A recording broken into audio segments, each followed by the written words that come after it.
Hi guys, welcome back to Hubb's Reef. I'd first like to apologise for the delay in getting this video out. I know it's been about 3 or 4 weeks now since the last video. Unfortunately we've had quite a few family gatherings and decorating and getting the new tank in. So today's video is just going to be a bit of a first smallish update on the system, what we're running, what system it is, etc. And then in the coming weeks, when we're doing our reef updates, I'll also be doing some videos on filtration, dosing, lighting and the such like.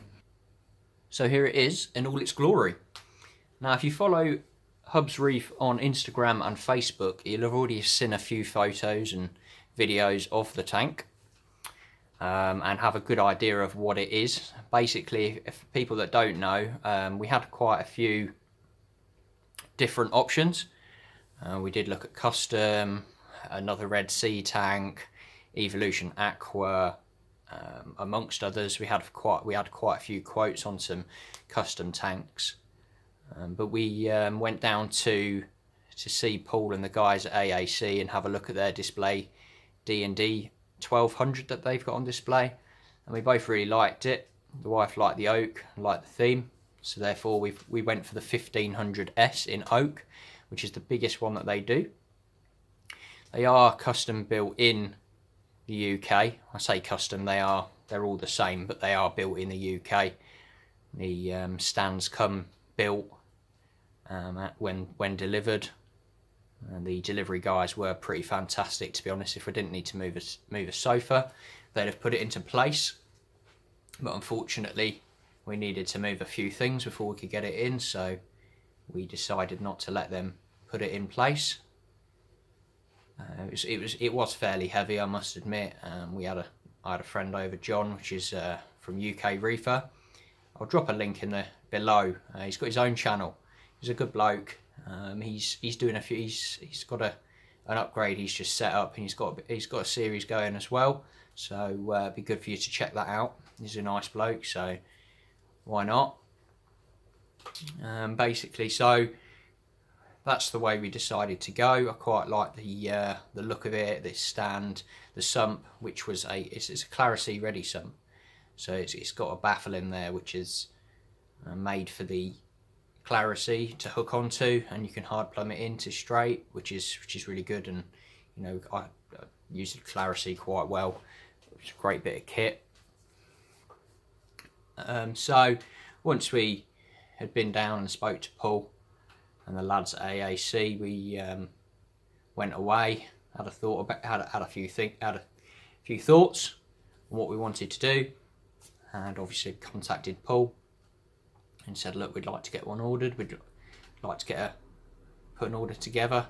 He was kind enough to give me a call, and we had a chat about it, and everything was pretty easy, to be fair. If you don't know who Paul uses or AAC, then I will put a link to their website and their Facebook page down below. Great bunch of guys that really helped us out. I will point out that everything, we did pay for everything, but their service is second to none. In fact, I got a phone call the day before it was delivered from Barry at AAC, saying how did the delivery go, and I said to him, well, what delivery? He was quite shocked and forgot that it wasn't being delivered till the day after, so that was really nice to get a courtesy call.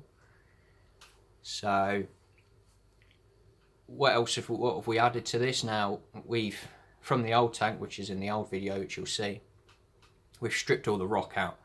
We had a bit of an aptasia problem and some, I believe they're called vermitid worms. It was all over the rock. It was getting quite bad. So we decided to go with new rock, which is a mixture of Marco dry rock and some stacks from Two Little Fishes.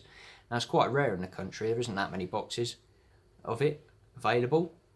We took a £20 box, which is about 10 kilos, 9.8 kilos off the top of my head to be precise. AAC, as far as I'm aware, were the only people to get this in, and we managed to get some of that off them. It gives it that nice area for tabling acros and some Monte Poras, making some shelves for just for the SPS really, which is, this tank's going to be pretty much just SPS. I might have a couple of LPS in there potentially. As you can see, at the minute we've got everything in there from the old tank, which is all the corals, so all the SPS, softies, zoas, a bit of GSP in there, Gonipora, some Blastos, basically everything that was in the old tank came across. Some of it will be being removed and going into our second tank, which is something we're really looking forward to. A bit of a little project we're doing alongside this one, so just keep an eye out for that. It's going to basically be the wife's tank. She's going to decide what she wants in it, in other words, corals, fish, and the such like. So it gives her that little bit of choice. Obviously all the fish came across, so we've got the 2 clowns, the single Anthea. We did have 3, 2 disappeared into the rock to hide, whether to hide, although when we moved the tank over and left the old tank empty for a couple of days, a massive bobbit worm appeared out of the rock. I'll try and get a picture up onto to Instagram or the Facebook page to show you how big this thing was, and it could potentially be that that's what ate the fish when they were trying to hide in the rock. Who knows? So of course we've got that. We've got the 6 chromis over as well, so they're all doing really well. You can probably see them swimming around. They're getting a bit big actually, to be fair, which is nice. They've got all that room. We've got the 2 tangs across, the convict tang and the regal, who are looking really, really happy, really healthy. We've got the Naoko wrasse, Solorensis fairy wrasse, and also the exquisite wrasse. We did have a pink belly. Unfortunately, that was put in the sump because it was being a bit of a bugger in the old tank. So we've donated that to a local fish shop for him to sell on. What else have we got in there? Got the Royal Grammar. He's actually out a lot more than he used to be in the old tank. He's you can see he's in the bottom, in the middle to the left there, underneath the Anthea. He's pretty happy. And of course the foxface. There's an orange spot goby down below, which is cleaning the sand. I think we're going to have to add another one.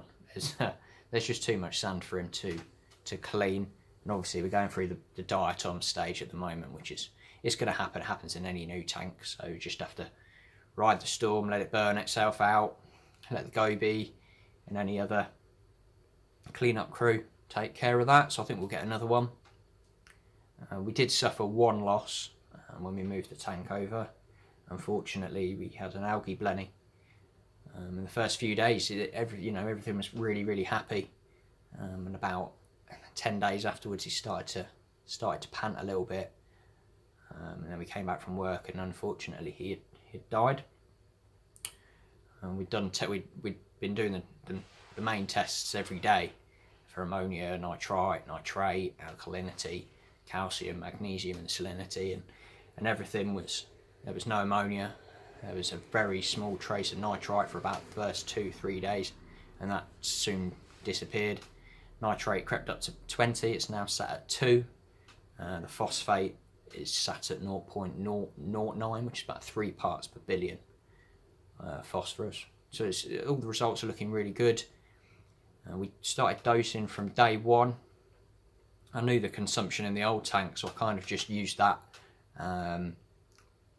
in this tank as a bit of a guide. The consumption has dropped a little. That's only because corals are sulking from the move, but they're not sulking too bad. Some of them are doing really, really well. A couple of them have lost a little bit of colour, but that's to be expected. So it's going to take a few weeks to get it back to where it was. But the KH is sitting at 7.9, pretty solid. Calcium's at 380, which is a bit low. I want it to be around the 420 mark. So we're slowly increasing it over the next week or so. And the magnesium is down at 1200 again. That's a little bit low. Now I think that was something to do with the salt mix. I hadn't dry mixed it potentially before, and so a little bit of there's some of the elements are a bit lower than they should have been. So but it's nothing major. Everything's pretty happy. There's no signs of any illness with the fish, any stress.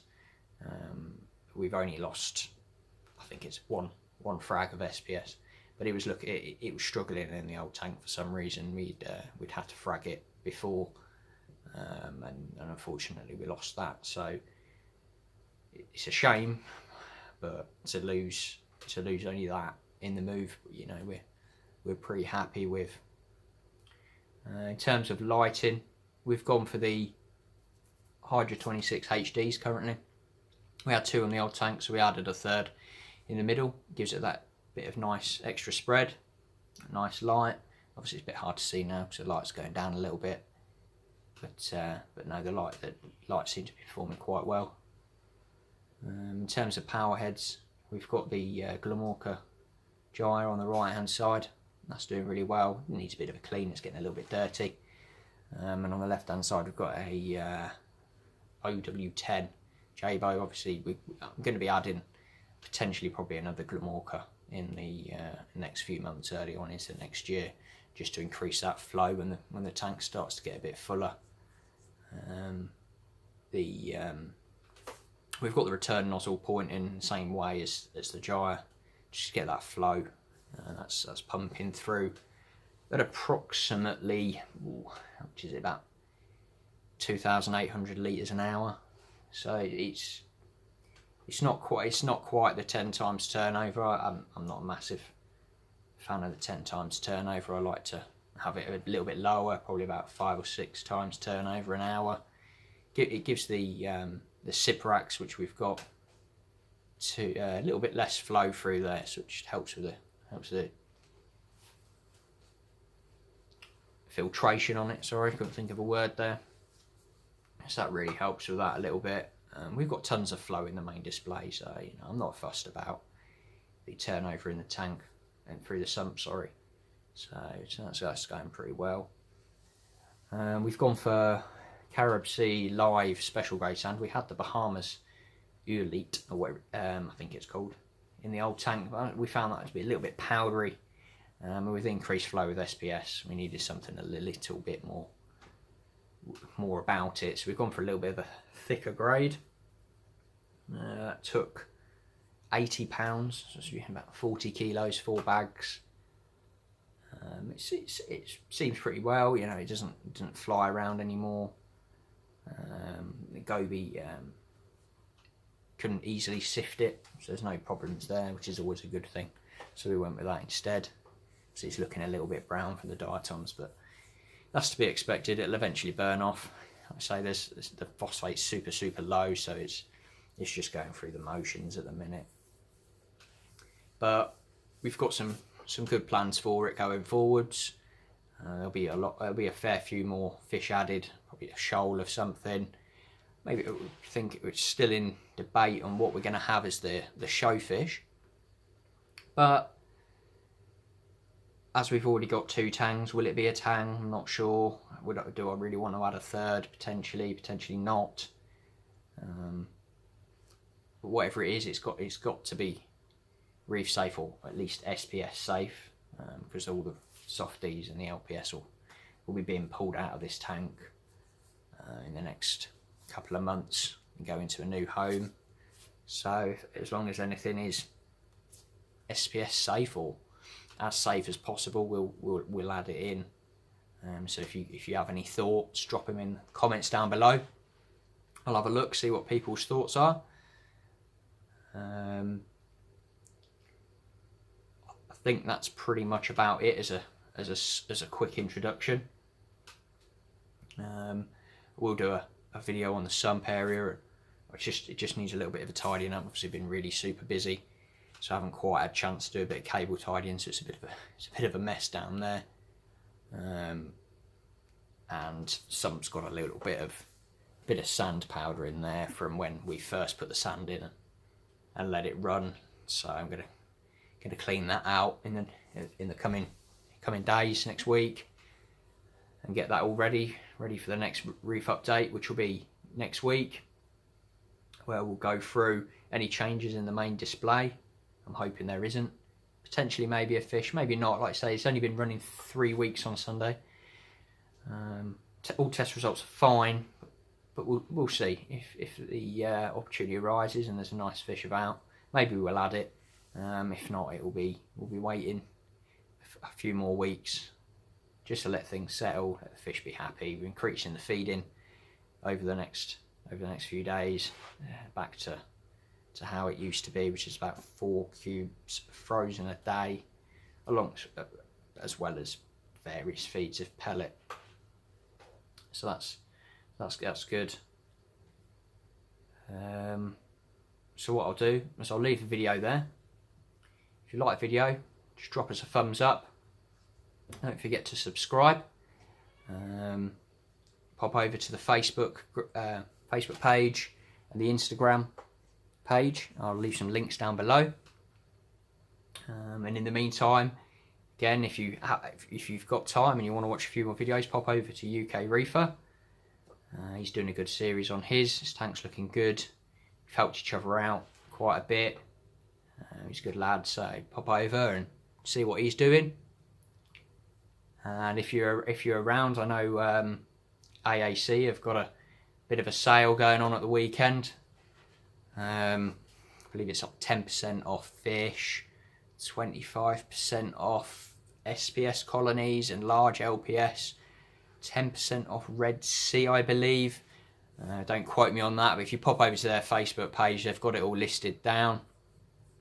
So they've got a bit of an event going on this weekend, an impromptu event, as it's only just been revealed today. So if not, drop down and have a look. See if you can pick up something nice. If you pick up something nice, let us know. Drop it in the comments on Facebook and Instagram, and we'll have a look. There's always some nice stuff to be had. So what I'll do is I'll leave you guys there. Thank you for watching. Of course, please subscribe, and we'll see you on the next update. Thank you.